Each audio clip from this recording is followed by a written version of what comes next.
Hello viewers, চলে আসলাম নতুন একটা ব্লগ নিয়ে, জামাই ষষ্ঠীর ব্লগ। কারা কারা গেছো জামাই ষষ্ঠী করতে? আমরাও চলে এসেছিলাম আগের দিন। তো সকাল সকাল ভাজা হচ্ছে ফুলকো লুচি জামাইয়ের জন্য। ফুলকো লুচি হচ্ছে আর আলুর তরকারি হচ্ছে। কে কে খেতে ভালোবাসো ব্রেকফাস্টে এই বাঙালি খাবার? অবশ্যই কমেন্টে জানিও। তো চলো, লুচিগুলো ভাজা হয়ে গেছে, এবার থালায় থালায় সাজিয়ে দেওয়া হয়েছে। আলুর তরকারি আর লুচি খেতে আমার বড়ও ভালোবাসে, আমরাও ভালোবাসি। তো সকালের ব্রেকফাস্টটা সেরে নিয়ে দুপুরের লাঞ্চে বেশি কিছু আয়োজন ছিল না, কারণ শুধুমাত্র আমার হাজব্যান্ডে ছিল। রাতে আরেকটু অ্যারেঞ্জমেন্টের বেশি ব্যবস্থা করা হয়েছিল, কারণ আমার বোনের বড় আসছিল ওই জন্য।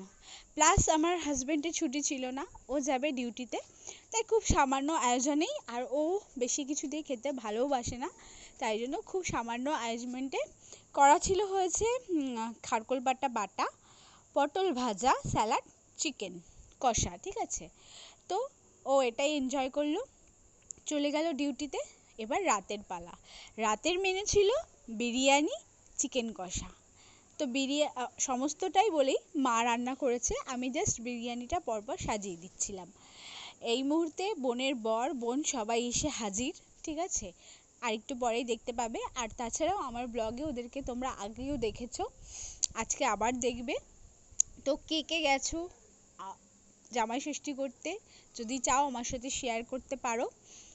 অনেকে অনেক দূরে যায়, খুব মজা হয়, ঠিক আছে। ট্রেনে করে অনেকে আসে বাপের বাড়িতে, বছরে একবার আসতে পারে হয়তো এই সময়। তো আমাদের যেহেতু শ্বশুরবাড়ি বাপের বাড়ি কাছাকাছি, আমরা হচ্ছে যখন তখনই আসতে পারি, ঠিক আছে। এটা আমাদের একটা সুবিধা বলতে পারো।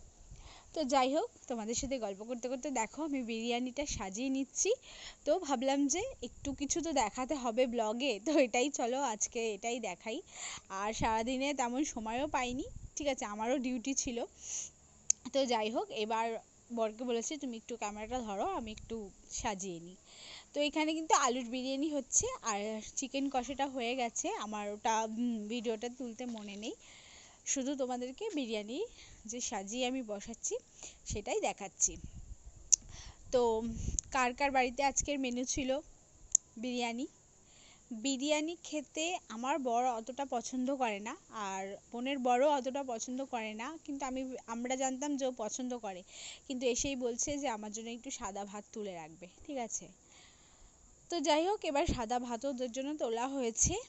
আর আমরা বিরিয়ানিটা মোটামুটি আমি, বোন, ভাই সবাই মিলেই একটু খেতে ভালোবাসি, তাই জন্যও হয়তো করাই হলো। তো দেখো এখানে একটা লেয়ার দেয়া হয়ে গেছে, তার পরবর্তী লেয়ারটা দিচ্ছি। আর ভাত যেহেতু একটু রাখতে হবে ওদের জন্য, তো সম্পূর্ণ ভাতটা দিইনি।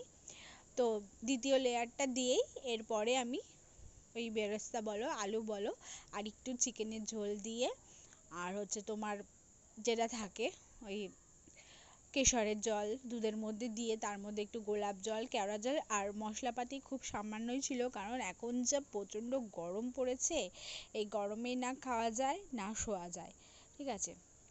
সামান্য একদম মশলার মধ্যে বিরিয়ানিটা রান্না হয়েছিল। দেখো পুরোটা হয়ে গেছে, এবার আমি ঢাকা দিয়ে একটু স্টিমে বসিয়ে দিই, আর বাদবাকি স্যালাড যা যা আছে সেগুলো কাটি। এইদিকে দেখো গিফট দেওয়ার আদান প্রদান যেরকম হচ্ছে, এটা তো আমার হাজবেন্ড, তোমরা দেখেছই। তো দুই বরের জন্য একদম সেম সেম সব কিছু কেনা হয়েছে, ঠিক আছে।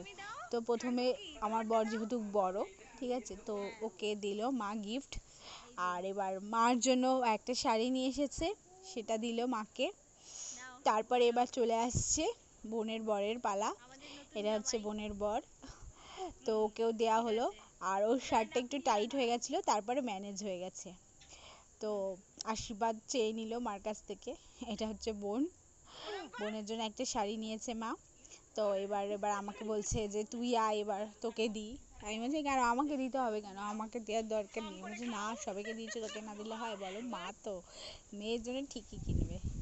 তো ওই দেখো আমার শাড়িটা খুব ভালো হয়েছে, আমার খুব পছন্দ হয়েছে। আর মাকে যেটা দেওয়া হয়েছে সেটাও মার খুব পছন্দ হয়েছে। তো গিফট চেয়ে আদান প্রদান হয়ে গেল। এবার চলবে আশীর্বাদের পালা। দেখো দুজন জামাইকে কি সুন্দর লাগছে না, একদম সেম সেম সব কিছু হয়েছে, ঠিক আছে।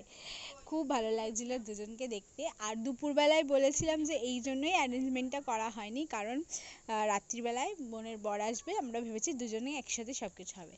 তো ওদেরকে খাবার সাজিয়ে দিয়েছি, ওরা খেয়ে নিয়েছে, ঠিক আছে। এবার আমরা হচ্ছে বোন মা সবাই মিলে খেতে বসছি। তো কেমন লাগলো ব্লগটা অবশ্যই জানিও, ভালো লাগলে লাইক করো, কমেন্ট